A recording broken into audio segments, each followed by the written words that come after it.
आदमी मेरे पास आया, बेटे बाप बेटा में चल रहा था मसला उसका। हमने कहा बेटा माफी मांग लेना। अरे हाफिज साहब कहाँ माफी मांगे, बुढ़ाऊ माफ करने के लिए तैयार ही नहीं। जानते हैं आप कम से कम 7 बार माफी मांगे होंगे आप। हमने कहा बस 7 बार में थक गए। अबे बाप राजी नहीं होगा तो खुदा राजी नहीं होगा, और खुदा जब तक राजी नहीं होगा तब तक निजात का परवाना नहीं मिलेगा। 7 नहीं, 70 बार नहीं, 700 बार नहीं, 70,000 मर्तबा अगर माफी मांगने से बाप राजी हो जाता है तो जा बाप को राजी कर ले, इंशाअल्लाह राजी हो जाएगा।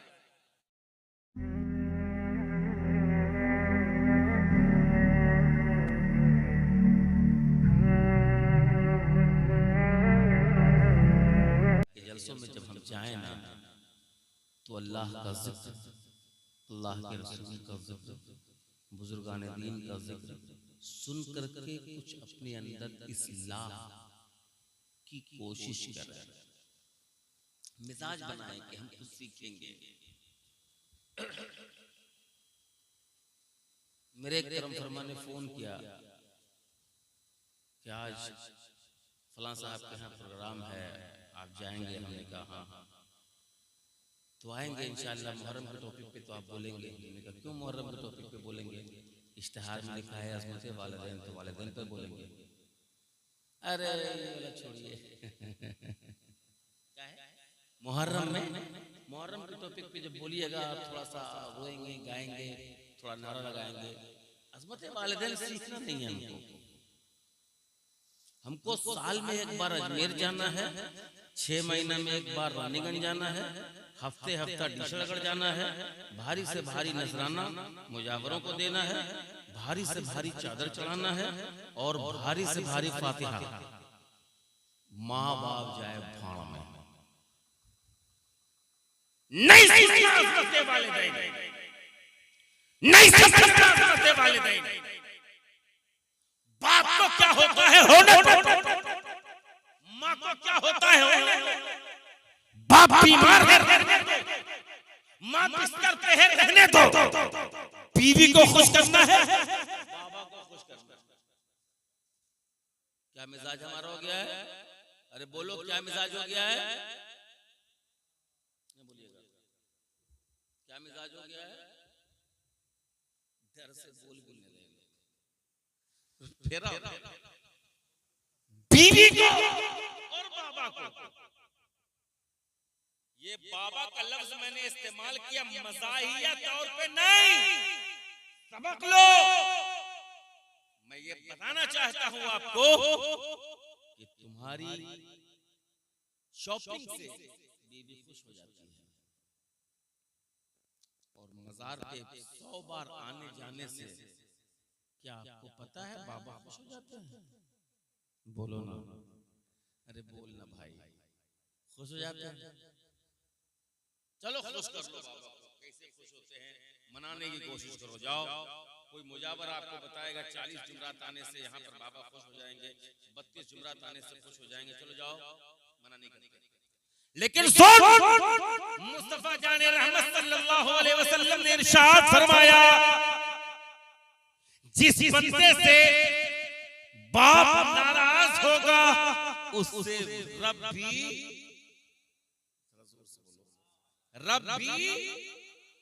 जिस बंदे से बाप राजी होगा उससे उसका खुदा भी।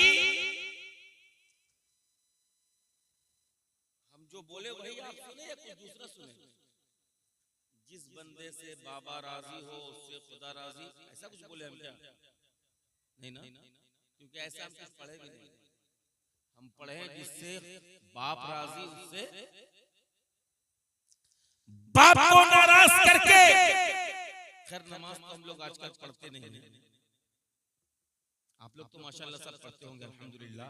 यहाँ जितने लोग बैठे हैं अल्हम्दुलिल्लाह, अल्लाह पाक आप लोगों के सदक़े में हम लोगों को भी नमाज की तौफीक अता फरमाए। बोलिए आमीन। अरे जोर से बोलो ना भाई आमीन। पता नहीं किसका आमीन मेरे रब को पसंद आ जाए, सब मिलके बोलिए ना आमीन। अल्लाह आप सारे नमाजियों के सदक़े में हम सबों को नमाजी बना दे। नहीं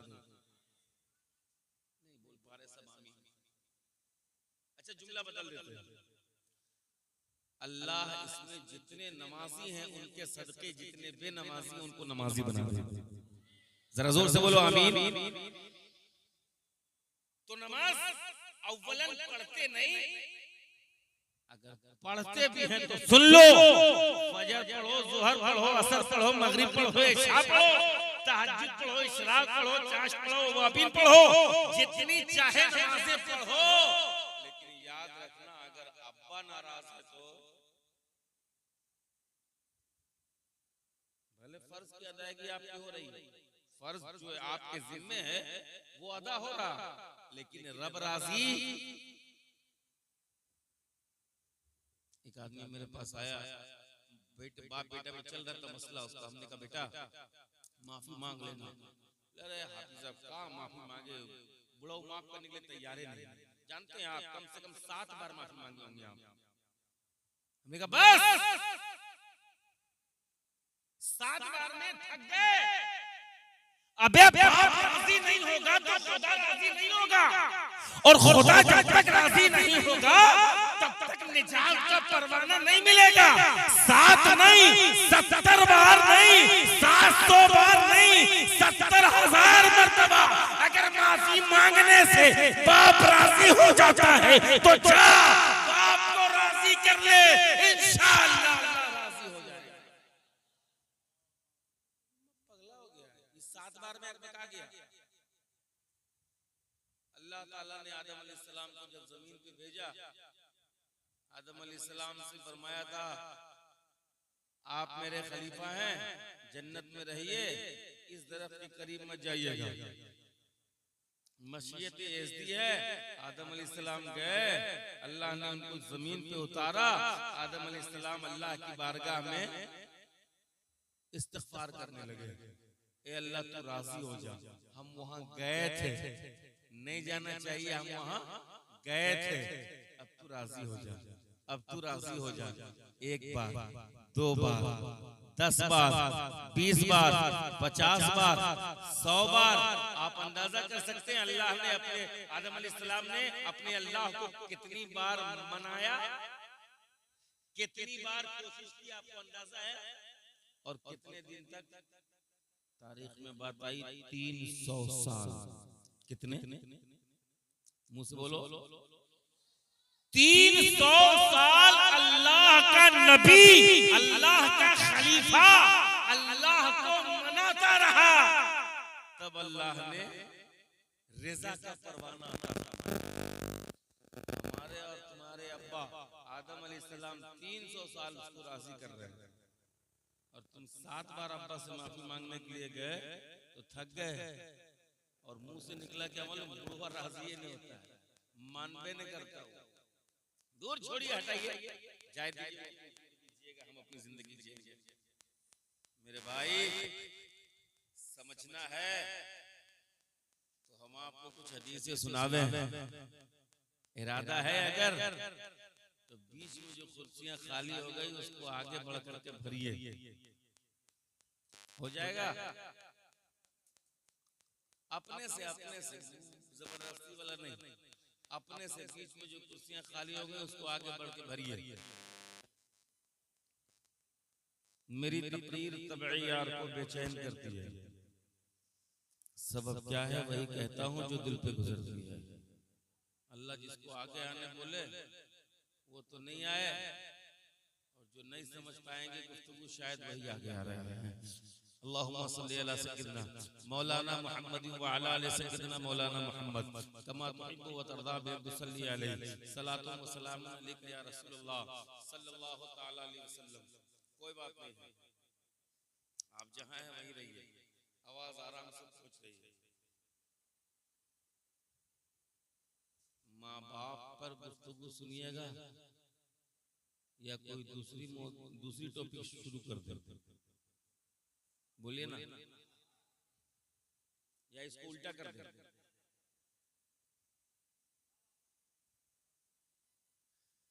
देखिए, अच्छा पीछे से भी एक बार आवाज दिए तो माँ बाप को सुनिएगा या इसको उल्टा कर दे, मुंह से बोलिए। जिनके माँ बाप नहीं वो बोलते माँ बाप, आपके माँ बाप है नहीं तो अब आप माँ बाप के सुन के क्या कीजिएगा। अब आपके बाल बच्चा हैं, जरा उनके बारे में सुन लीजिए। क्या बाल बच्चा नहीं, माँ बाप सुनिएगा तो सुनिए। माँ बाप अगर आपको सुनना है तो अपने माँ बाप को दिमाग में मत रखिए, उनको हटाइए दिमाग से और खुद माँ बाप बने हुए हैं उस हिसाब से सुनिए। यहाँ जितने लोग बैठे माँ बाप बने हुए ना जी, अरे बोलिए ना बने हुए ना, तो आप खुद माँ बाप हैं। आप अपनी जिम्मेदारी भी थोड़ा समझ लीजिए। आपकी जिम्मेदारी क्या है? जो माँ बाप हैं आपके, बाज तो दुनिया में हैं, बाज कब्रिस्तान में हैं। तो अब कब्रिस्तान वो चले गए हैं, उनकी अजमत सुनिए और सुनकर के सर सुनिए, माशाअल्लाह सुभान अल्लाह कहिए या फिर अस्तगफिरुल्लाह करके उनको ईसाल कीजिए। सवाब जो है ईसाल कीजिए, ये अपनी जगह पर है। लेकिन जब आप खुद माँ बाप बन चुके हैं तो थोड़ा अपनी जिम्मेदारी भी समझ लीजिए। कारी जाहिद रज़ा ने जो इश्तिहार छपाया उसमें लिखा अज़मत वालिदैन कॉन्फ्रेंस। इसका मतलब ये होता है कि अम्मा अब्बा का मकाम क्या, ये बताइए, है ना भाई? क्या बताना था? अम्मा अब्बा का एकदम ठेठ भाषा में आपको समझा रहे हैं। अपनी गुफ्तगू के जरिए हम आपके दिल तक पहुंचने की कोशिश कर रहे हैं ठेठ भाषा में। इश्तिहार का जो उन्वान है, इसका मतलब ये है कि मौलवी साहब आइए और हमारी कौम को अम्मा अब्बा के बारे में कुछ बताइए। यही सुनना है ना आपको? हम खुद अम्मा अब्बा बन चुके हैं तो हम अपनी जिम्मेदारी भी थोड़ा समझ लें, इस एंगल से देखें कि अम्मा अब्बा हम हैं और अपने बाल बच्चों को बतावें कि बेटा अम्मा अब्बा का ये मकाम है। समझ रहे? बोलिए ना, समझ रहे हैं? ध्यान है, सुनेंगे, शुरू कर दे। एक बार दुरूद शरीफ अल्लाहुम्मा सल्ली अला सय्यिदना मौलाना मुहम्मद व अला आलि सय्यिदना मौलाना मुहम्मद सल्लल्लाहु तआला अलैहि वसल्लम।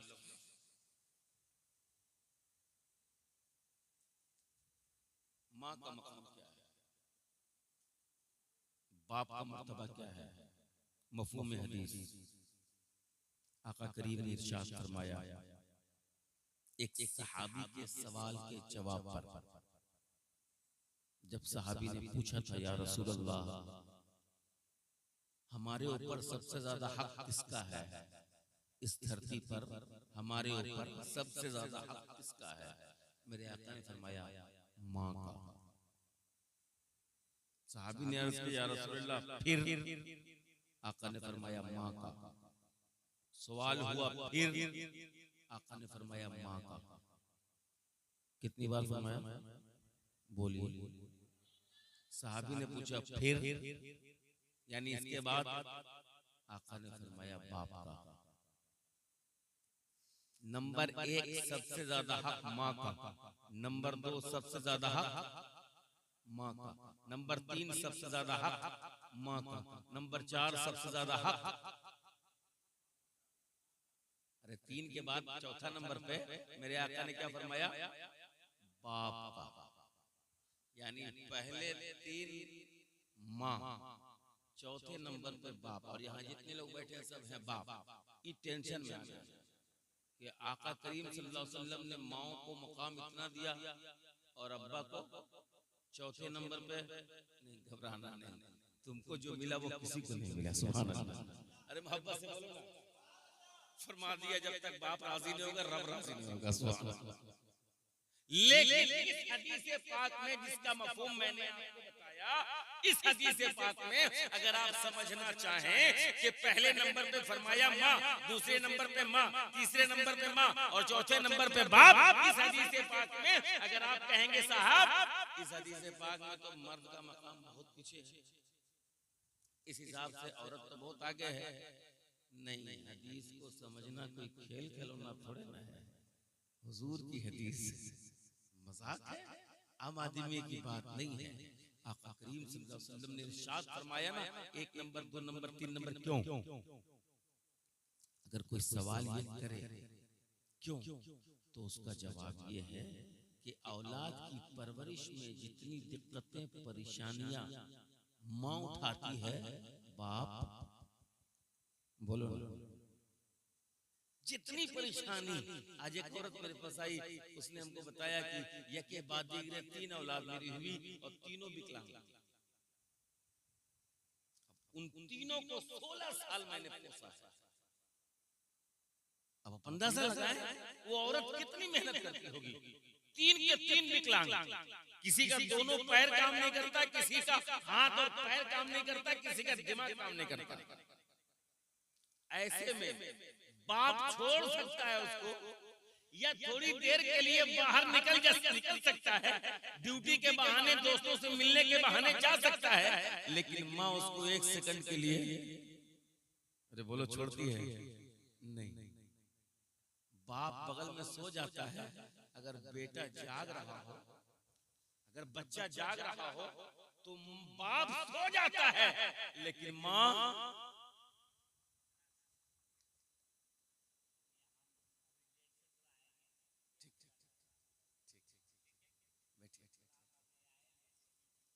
बाप सो जाता है, लेकिन माँ नहीं सोती जब तक बच्चा नहीं सोता है। आपके पास इसका तजर्बा होगा। औरतें कई रात जाग जाती है औलाद के चक्कर में।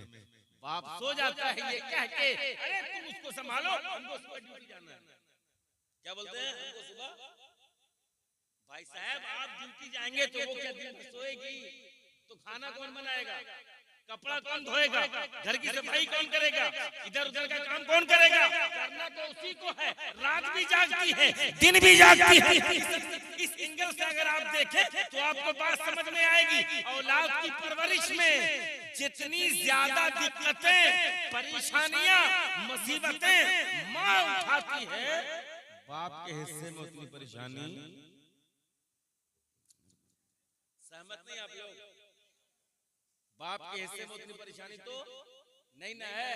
अम्मा बहुत परेशान रहती है। आका करीम ने फरमाया, इसीलिए ऐ बेटो, ऐ बेटियों, तुम पर सबसे ज्यादा अगर इस धरती पर किसी का है तो वो है, बोलो, माँ। फिर उसके बाद बोलिए ना, भूल जाते हैं आप। फिर उसके बाद माँ, फिर उसके बाद माँ, फिर उसके बाद जी। अब हो सकता है इसमें कोई ये कहे कि बहरहाल सब बात अपनी जगह पर है, लेकिन बात अकल में नहीं आती है। तो इतना मकाम, और हम मर्द अशरफुल मखलूकात में भी अशरफ, मर्दों में नबी, मर्दों में रसूल। फिर भी तो मेरे भाई मसला वो नहीं है, मसला आपके समझने का है। आप जिस एंगल से देख रहे हैं हदीस को, उस एंगल से न देखते दूसरे एंगल से देखिए, आपको बात समझ में आ जाएगी। आका करीम सल्लल्लाहु अलैहि वसल्लम ने माँ का जो मकाम दिया है वो किसके लिए? बोलिए ना, औलाद के लिए ना जी, ना औलाद के बाप के लिए, औलाद के लिए। और बाप को क्या बनाया? बाप को बनाया अर्रिजालु कव्वामूना अलन निसा, मर्द औरतों पर हाकिम। ये जो औरत है ये अपनी औलाद के लिए जन्नत समेटे बैठी है। ये जो औरत है अपनी औलाद के लिए ढेर सारे हुकूक लिए बैठी है, लेकिन जो उसका शौहर है, जो बच्चों का बाप है, उसके लिए कुरान बोल रहा है, ये जो बाप है ना, ये सब पे हाकिम है, ये सब पे हाकिम है। यानी जिसको ज्यादा हक मिला तुम उसके भी हाकिम हो गए। यहाँ पे एक मसला बता दे आपको, एक मसला पहले सुन लीजिए। एक बच्चा है इधर खड़ा, इधर अम्मा है, इधर अब्बा है। अम्मा ने कहा बाजार जाओ, अब्बा ने कहा नहीं जाना है। अम्मा ने कहा बाजार जाओ, अब्बा ने कहा नहीं जाना है। बोलिए बच्चा क्या करेगा? बच्चा क्या करेगा? नहीं जाएगा। क्यों? माँ का हक तो ज्यादा है। नबी रहमत ने फरमाया हक नंबर 1 माँ, हक नंबर 2 माँ, हक नंबर 3 माँ, तो माँ का हक तो ज्यादा है। फिर बच्चा क्यों नहीं जाएगा बाजार? आप कहिएगा बाप मना किया, मैंने कहा बाप का हक तो चौथे नंबर पे है, माँ का 1 2 3 नंबर है। आप कैसे समझेंगे इस बात को? सुनो, शरीयत कहती है बाप ने रोका है तो नहीं जाएगा। माँ कहती है माँ की बात नहीं मानी जाएगी, बाप की मानी जाएगी। आप कहिएगा फिर ये तो नाइंसाफी है। नहीं भाई, नाइंसाफी नहीं है, इसलिए कि बच्चे के लिए माँ हाकिम होगी, लेकिन माँ का भी हाकिम उसके बाप है, बच्चे का भी हाकिम बाप है, और बच्चे के हाकिम का भी हाकिम उसका बाप है। यानी बाप दो एंगल से ज्यादा मर्तबे वाला है। इसलिए बात, बोलिए, बाप की मानी जाएगी। बहरहाल बात लंबी हो जाएगी, इधर से उधर बात निकलती चली जाती है। कहने का मतलब यह है अल्लाह ताला ने माँ और बाप इन दोनों के ताल्लुक से कुरान मुक़द्दस में कई एक मकामात पर जो इरशाद फरमाया उसका लबे लुबाब ये है, ऐ लोगों मेरी बंदगी करो। ध्यान है आपका, जुमला सुनिएगा, ऐ लोगों मेरी बंदगी करो और माँ बाप के साथ अच्छा सलूक करो। कैसा जोड़ा अल्लाह पाक ने, देखिएगा, फरमाया मेरी बंदगी करो और जस्ट बाद क्या फरमाया, माँ बाप के साथ अच्छा सलूक करो। इस अंदाज में अल्लाह पाक ने कुरान में माँ बाप के मकाम को बयान फरमाया कि अगर हम आपको तफसील से बताना शुरू करें तो स्टेज में बाकी लोग जो हैं उनका हक मारा जाए वक्त के एतबार से। इसलिए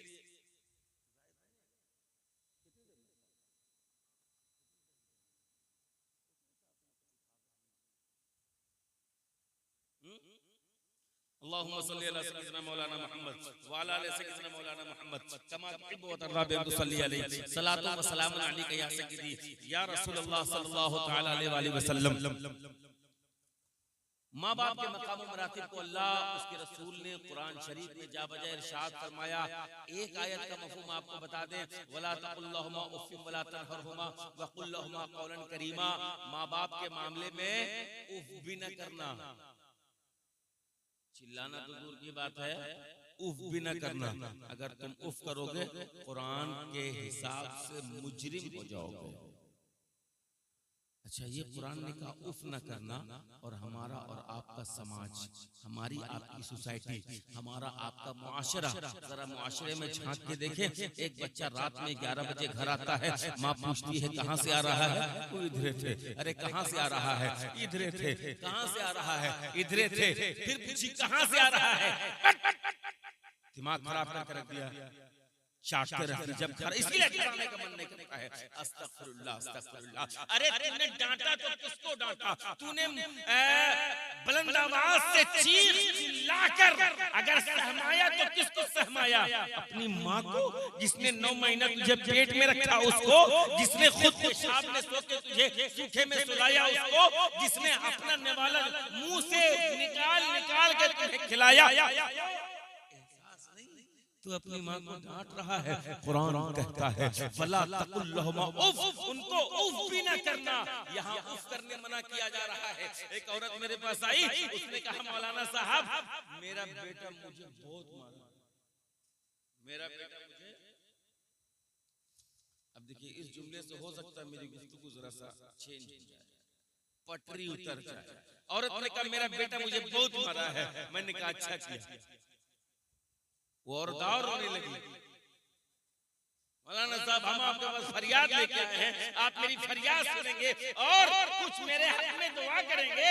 आप कहते हैं अच्छा किया। मैंने कहा साहब कुछ गलतियां आपकी भी हैं, इसलिए ले लो।